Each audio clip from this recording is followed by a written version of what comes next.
Tyrone, you're working with the kids at the Junior World Championships for American Football, and you are author of the book, Parenting a Winner. Why should the kids listen to you? Aren't they there just to play football? Yes, they are, Branson, to play football. But, you know, my book is based on interviews with professional athletes, their parents, as well as successful high school athletes' parents. And I think they provide a recipe that all of these players need to listen to. And you're talking about high school kids at the Junior World Championships, right? Exactly. Okay. Exactly. High school kids from 8 different countries. And I think based on the information I've been able to compile, is very beneficial information for them to make it at the next level or just be successful in life. How receptive are they? I mean, they're out there, you know, working out with other guys, playing football, concentrating on that. Why is it important for them to understand what you're trying to teach them? Well, in the book, I go over 8 strategies to be successful. And I think that's at the heart of anybody that's involved in anything. It's wanting to do your best and be the best. And so I've found that the kids have been very receptive. And it's been pretty exciting talking to them. Mrs. Bailey, your son played professional football. He played for the Ohio State University. And he was successful at Ohio State and on the professional level. What type of things did you teach him growing up to help him to be successful on and off the field?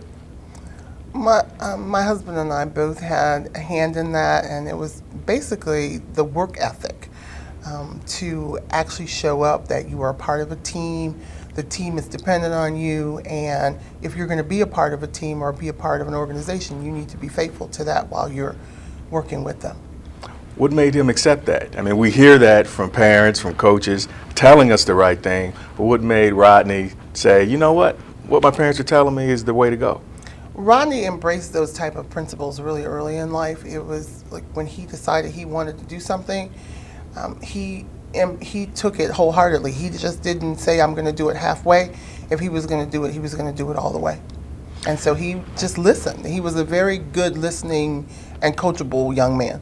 Listen, or was it or else? Yeah, not all the time. I mean, we did have a strict disciplinary process in our household, but he really did not have to come under that wrath too much. He would listen to instructions that were being given to him. He was fortunate that way because I think that helped him a lot. Tyrone, you're looking at the Michael Vick situation. Great football player. Just recently got out of jail for 23 months because of the dogfighting situation.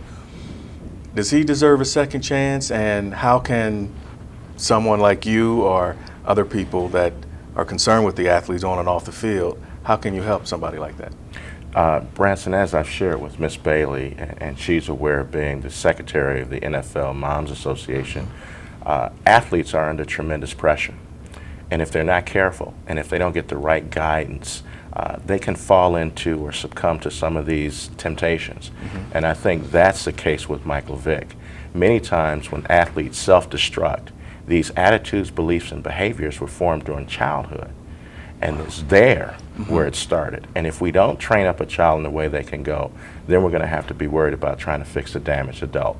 And that's the case with Michael Vick, and that's why I think he needs a second chance. Now, if it happens in their childhood, is it any way we could reverse that later in life, or is it done with? Well, I've spoken to Michael Vick's mom, and I do very much believe, and as well as working with Tony Dungy, that Michael Vick is ready to turn the corner, make amends, and use this negative thing in his life to help kids. And so there even more, I think he needs a second chance. Mrs. Bailey, is it too late? Is it too late for Michael Vick to turn his life around, if you will? No, because I believe that some adults, sometimes you have to show them better than you can tell them. He may have been coached or even counseled during his childhood, but sometimes when they get to be on this playing field, there's too many yes people sometimes around them, and they don't understand until something happens on this level. So I think once they've gone through something like this, that it is possible that he can turn his life around and have a great career still. What are some ways that the mothers in the organization you're in can help once the guys become pros? What are some of the things you guys are doing? What we do is, well, first of all, we support each other because it's a different world that we're in, and we're in a unique group of people. But we also support our sons, especially in their efforts to do their fundraisers or give back to the communities. If they're involved in some type of community project, if moms are in that area, we help them out. So a lot of times it's just that motherly touch that's around them, sometimes that makes them, I think, even do better because they know that. Wait a minute, do better? Don't they need that hard hand from a father, from a man? Yes, they do, and a lot of times they get that because you have the partnership going on, but they embrace us, and not only your own son, but other sons that are in the league. There are a lot of nice young men that are in the NFL that don't get press because sometimes there's negativity, and it seems like there's a lot of negative things that come out, but there's a lot of positive things that go on with these young men. But a lot of times it doesn't hit the media fast enough because you don't hear about it because sometimes the negative gets the most press, unfortunately. Yes, it does. Tyrone, lastly, don't want you to give us everything in your book, but give us 8 points that our viewers can look at and some things that they can help their young student athlete as he moves from high school to college and possibly to the pros.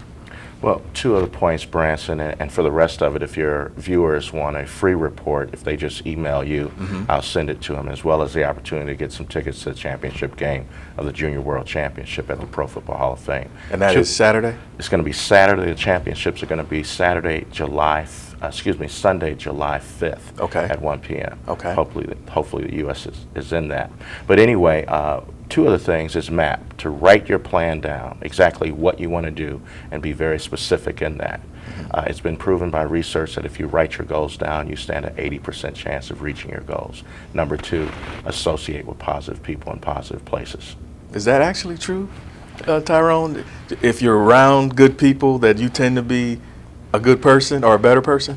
Well, it's infectious because people that you're around, you actually acquire the mindset. And so if there are people that are successful, that are driven, that's going to rub off on you. It's just like being around a campfire. When you walk away from a campfire, you smell like what? Smoke. If you're around positive people, it's contaminating. It's infectious. It gets inside you. And so association is critical.